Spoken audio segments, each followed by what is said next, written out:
Bu fason uchun men oversize andozasidan foydalandim. Hozir men sizga qanday qilib oversize andozasini tayyorlash sirlarini ochiq ko'rsatib o'rgatib qo'yaman. Mariams metodida ikki xil andozadan foydalanamiz.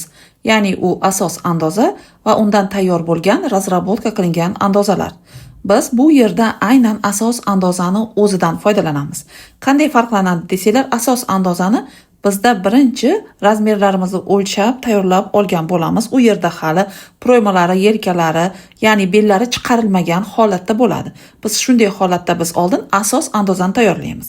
Ana shu andozamizni so'ng plyonkaga ko'chirib razrabotka qilamiz. Razrabotka qilgan andozamizning ko'rinishi mana shunday bo'ladi. Ya'ni proymalari o'zimizga kerakli darajada ko'tariladi va bellari ham chiqariladi. Bu men hozir ko'rsatib o'tayotgan andoza bu aynan asos andozamiz. Mana shu osnovadan biz hozir aynan mana shu fason uchun foydalanamiz. Asos andozamizni ustidan plyonkani qo'yib, birinchi bo'lib oldi andozani ko'chirib olamiz. Men ko'chirish sirlarini sizga ochiq ko'rsataman. Siz ham albatta o'rganib oling. Ko'rib turganingizdek plyonkani qo'ydim. Oldi o'rta chiziqlarini chizamiz. Bu yerda aytib o'taman, qizil rangda ko'rsatilgan aynan chiziqlar oldi asosi, ya'ni oldi osnova hisoblanadi. Ko'rib turganingizdek men bu yerda yelka chizig'idan 2 sm pastga va tashqariga chiqardim va yonidan 4 sm pribavka qo'shyapman. Boshqa joyda hech qayerda o'zgarish bo'lmaydi. Qolgan joylarni hammasini bir xilda qildim. Faqat proymani yuqoriga ko'tardim, ya'ni 4 sm tashqariga va osnovadagi proymadan 4 sm yuqoriga ko'tarib, yangi proymani formasini chizib olyapman. Boshqa joyda o'zgarish bo'lgani yo'q. Ya'ni yelkadan tushirdim, yonidan kengaytirdim va yangi proyma chizdim. Endi mana shu joyda pribavkani men 4 sm qo'shgan bo'lsam, agar siz xohlasangiz bundan kichikroq 3 sm ham qo'shishingiz mumkin yoki bo'lmasa 5-6 sm undan ham kengroq qo'shish mumkin. Oversize'da siz o'zingiz xohishingizga qarab tayyorlaysiz, ya'ni kengligini. Endi ko'rib turganingizdek mana shunday gorizontal bo'lingan chizig'imiz bor. Bu ko'krak ostida, beldan yuqorida. Men ko'krak va belni teng o'rtasini bo'ldim. Menda bel chizig'idan yuqorida 8 sm da xuddi shunday qilib belni formasini yana qaytargan holatda chizib olyapman. Shu bilan bizni oldi andozamiz tayyor bo'ldi. Ko'rib turibsiz, juda ham oson. Asos, ya'ni andoza bo'lsa, undan oversize tayyorlash. Xuddi shunday qilib biz mana oldi andozamizni tayyorladik. Endi biz orqa andozani ham tayyorlab olishimiz kerak. Ustidan plyonkani qo'yib, endi men ko'k rangdagi chiziqlarni ko'chirishim kerak. Ko'k rangdagi chiziqlar aynan orqa osnova chiziqlari. Bu yerda ham xuddi oldida qanday qo'shgan bo'lsam, xuddi shuncha pribavkalarni qo'shaman. Yonidan 4 sm, yelkadan tashqariga va pastga 2 sm ni, ya'ni tushirdim va chiqardim. Pastdan ko'rib turibsiz, aynan osnovani proymasidan yuqoriga 4 sm ko'tarib, yangi proymani formasini chizib oldim.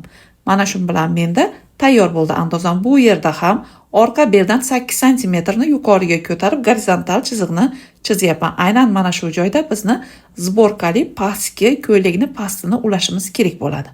Xuddi shunday qilib mana biz orqa va oldi andozalarini tayyorlaymiz va albatta oldi o'rtasi va orqa o'rtasini alohidadan yozib olishimiz kerak bo'ladi. Nega deganda gorizontal chiziqlardan biz andozamizni bo'lganimizda bir-birlarini o'rnini almashtirib qo'ymaslik uchun.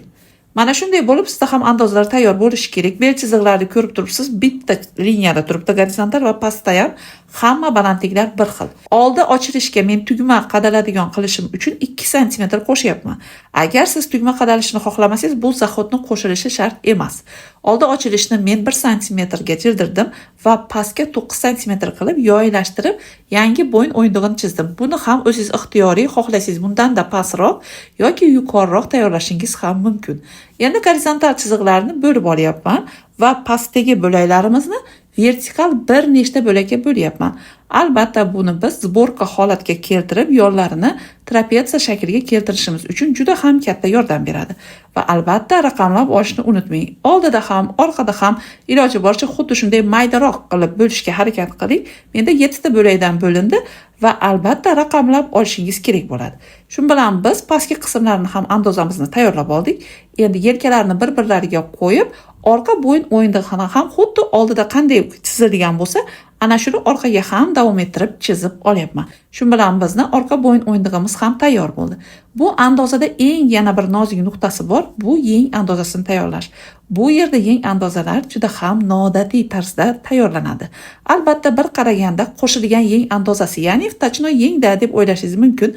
To'g'ri, xuddi shunday, lekin bu oversize fasonidan tayyorlangan andoza bu yerda yenglarimizni ko'rinishidan o'xshasa-da, tayyorlanishi butkul farqlanadi.